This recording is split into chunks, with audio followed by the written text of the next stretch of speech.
তুমি চিত্তবৃত্তি মোৰ প্ৰৱৰ্তক নাৰায়ণ, তুমি নাথ মই নাথ অন্ত,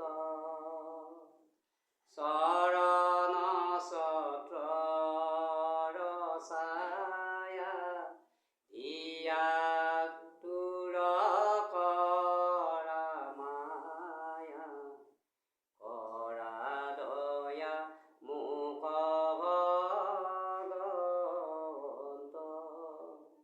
কৰা দয়া মোক ভগৱন্ত।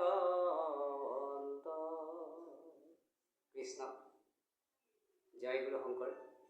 আমি যেতিয়া সৰু আছিলোঁ তেতিয়া সৰুতে আমি বিদ্যালয়লৈ যাওঁতে আমাৰ শিক্ষাগুৰুসকলে ধুনীয়াকৈ আমাক প্ৰাৰ্থনা শিকাইছিলে আৰু এই প্ৰাৰ্থনা আমাক গাবলৈ দিছিলে। আমি কথাখিনি বুজি পোৱা নাছিলোঁ আৰু আমাৰ লগত এতিয়া বৰ্তমান এজন শিক্ষাগুৰু লগত আছে, এজন আমাৰ শ্ৰদ্ধাৰ ডেকা বাপজনাও আছে লগত। গতিকে আমি তেতিয়া এই যে প্ৰাৰ্থনা গাব দিছিলে ছাৰসকলে, শিক্ষাগুৰুসকলে, তুমি চিত্ত বৃত্তি মোৰ প্ৰৱৰ্তক নাৰায়ণ। আমাৰ ভগৱানৰ চিত্তটো যদি আমাৰ বৃত্তি হয়, তুমি চিত্ত বৃত্তি মোৰ প্ৰৱৰ্তক নাৰায়ণ, মানে ভগৱন্তই আমাক প্ৰৱৰ্তাই থাকে, পালন কৰি থাকে। চৰণৰ ছত্ৰৰ ছায়াৰ তলত দিয়া দূৰ কৰা মায়া, কৰা দয়া মুখ ভগৱন্ত। আমি অনাথ। পৰম ব্ৰহ্ম কৃষ্ণই যেতিয়া এটি শিশু সন্তান জন্ম পোৱাৰ পিছত মাতৃগৰাকী হেৰাই যায়, মৰি যায়, তাৰপিছত শিশুটো কি হয়? অনাথ হৈ যায়। যেতিয়া পিতৃ মাতৃ নাথাকিব, পিতৃ মাতৃ নাথাকিলে শিশু অনাথ হৈ যায় আৰু তেতিয়া পৰম ব্ৰহ্ম কৃষ্ণ নাথ হৈ যায়।